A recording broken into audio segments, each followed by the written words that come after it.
Assalamu alaikum children. How are you? Hope you are all fine.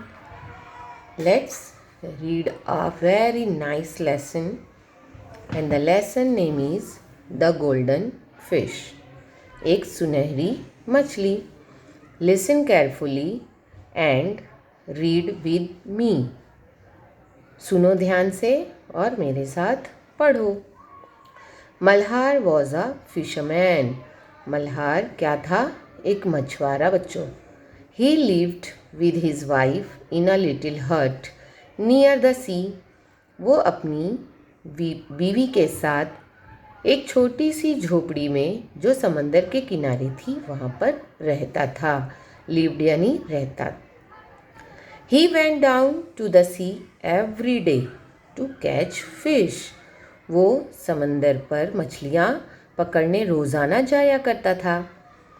One day, look at the picture. He was Malhar and he caught a fish. One day a strange thing happened. एक दिन क्या हुआ बच्चों? एक अजीब सा वाक़या हो गया. He caught a big golden fish in his net. See, this is a big golden fish. उसने अपने जाल में, नेट में यानी जाल में, एक बड़ी सी सुनहरी मछली को पकड़ लिया. When Malhar took the fish out of water, the fish began to speak. जब मल्हार ने मछली को पानी से बाहर निकाला तो वो जो मछली थी ना बच्चों, वो बोलने लगी. बिगैन टू स्पीक मतलब वो बोलने लगी. और उसने क्या कहा? ओ फिशरमैन, प्लीज़ लेट मी गो. ए मछुआरे, मुझे मेहरबानी करके जाने दो. Malhar was very surprised. Malhar बहुत हैरत ज़दा हुआ. उसे बहुत ताज्जुब हुआ. He was a kind man. वो बहुत मेहरबान था, नर्म दिल था. ही लेट द फिश गो. उसने मछली को जाने दिया. Malhar went home empty handed. वो मछुआरा था और वो अपने घर जब गया तो वो खाली हाथ पहुंचा. He told his wife about the fish. उसने उस मछली के बारे में अपनी बीवी को बता दिया. His wife was not very kind. Look here at the picture. This is Malhar's wife, है ना? She is not very kind, हाँ? वो मेहरबान नहीं थी, उसका दिल नर्म नहीं था बच्चों. Foolish man, यानी बेवकूफ़ आदमी. Why did you let the fish go? तुमने उस मछली को जाने कैसे दिया? Go back to the sea and call the fish. जाओ वापस समंदर पर और उस मछली को दोबारा बुलाओ. It must be a magic fish. वो ज़रूर एक जादुई मछली है. Ask the fish to grant you a wish. और उस मछली को कहो कि वो तुम्हारी ख्वाहिशें पूरी कर दे, ख्वाहिश को पूरी करे. So Malhar went back to the sea and called the fish. तब मल्हार दोबारा समंदर पर जाता है और फिश को बुलाता है. फिश को बुलाया उसने. Oh fish, please grant me a wish. ए मछली, मेरी ख्वाहिश पूरी करो. The fish popped up its head out of the blue sea and said. The fish popped up मतलब मछली ने अपना सर बाहर निकाला पानी में से, नीले समंदर से, और बोली. क्या बोली उसने? वॉट इज़ योर विश, यानी तुम्हारी क्या ख्वाहिश है, उसने मछली ने पूछा मल्हार से.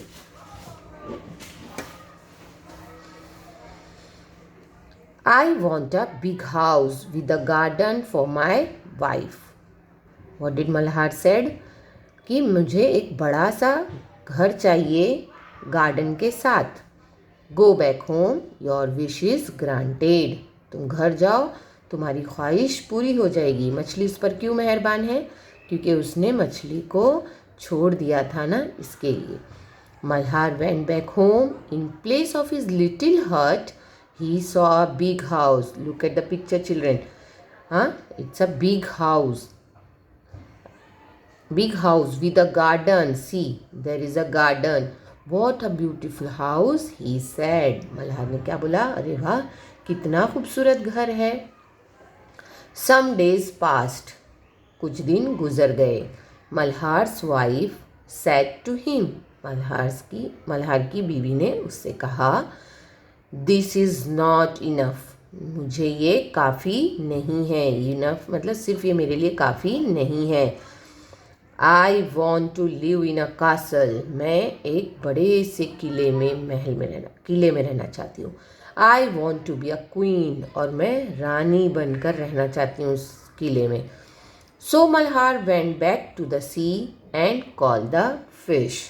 फिर वो समंदर पर जाता है और फिर दोबारा मछली को पुकारता है. Oh fish please grant me a wish. ऐ मछली मेरी ख्वाहिश को पूरी कर दो. There were big waves in the sea. उस वक्त समंदर में बड़ी बड़ी लहरें आ रही थी. The fish came and ask. मछली बाहर आती है और कहती है, वॉट इज़ योर विश. तुम्हारी क्या ख्वाहिश है. My wife wants to be a queen. मेरी बीवी एक रानी बनना चाहती है. Go back home, your wish is granted. जाओ घर पर, तुम्हारी ख्वाहिश पूरी हो गई. Malhar went back home. वो घर वापस आता है. In place of the big house. उसके बड़े जो घर था ना, गार्डन वाला घर, उसकी जगह पर ही सॉ अ कासल. वो देखा, उसने एक कासल को देखा.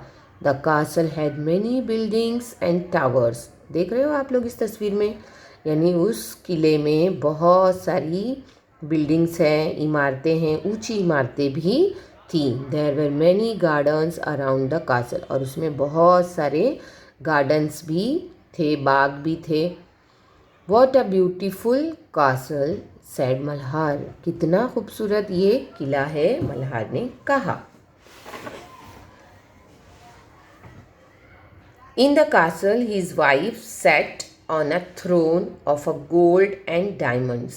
She wore a crown. Look here at the picture, children.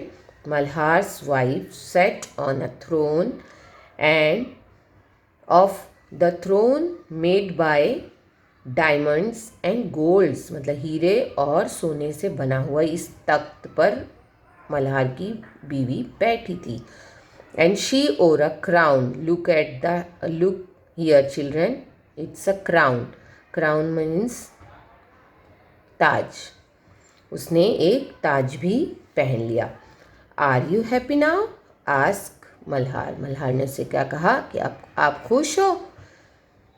We shall see said his wife. मैं देखूंगी, हाँ, उसकी बीवी ने कहा. Some days passed. कुछ दिन गुजर गए. Malhar's wife called him. Malhar की बीवी ने उसे बुलाया, मल्हार को. This is not enough for me. ये मेरे लिए काफ़ी नहीं है. Now I want to be a goddess. मैं एक देवी बनना चाहती हूँ. मुझे एक देवी बनना है. What are you asking for wife. यानी मल्हार एकदम शॉक हो गया. उसने बोला, तुम क्या बोल रही हो. It is not right. ये सही नहीं है, said Malhar. But his wife became angry. लेकिन उसकी बीवी क्या हो गई, बहुत ज़्यादा गुस्सा हो गई. Go to the fish at once she ordered. उसने बोला, अब एक बार वापस से जाओ उस मछली पर. उसने हुक्म दिया मल्हार को. Malhar went back to the sea and call the fish. Malhar दोबारा समंदर पर गया और उसने फिश को बुलाया. Oh fish please grant me one more wish. अब उसको अच्छा नहीं लग रहा था बार बार बोलने के लिए, तो उसने क्या कहा, ऐ मछली प्लीज़ मुझे एक मेरी ख्वाहिश को और पूरी कर दो.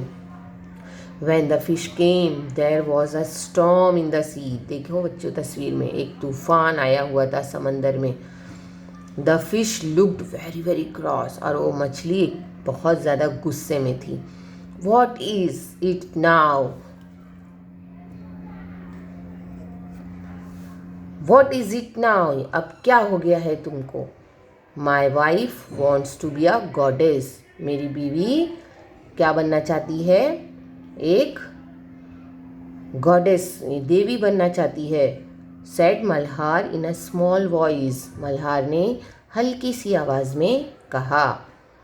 गो back home, the fish said his voice was like thunder. Go back home, जाओ घर पर। द फिश सेड, फिश ने कहा। हिज वॉइस लाइक थंडर, उसकी आवाज़ एकदम गरजदार थी। एंड डोंट कम अगेन, और दोबारा आना मत। Malhar went back home. In place of a big castle, he saw his little hut. क्या हुआ बच्चों, देखे लालच का नतीजा। मल्हार जब घर वापस आता है तो उसके बड़े जो किला था ना, उसकी जगह पर उसने क्या देखा, एक छोटी सी झोपड़ी, वही वापस जिसमें वो पहले रहते थे। His wife had to live in the little hut once again.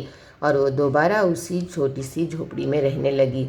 तो इस लेसन से हमें क्या सीख मिलती है बच्चों, कि हमें कभी भी लालच नहीं करनी चाहिए। जितना हमारे पास है उसमें हमें खुश रहना चाहिए।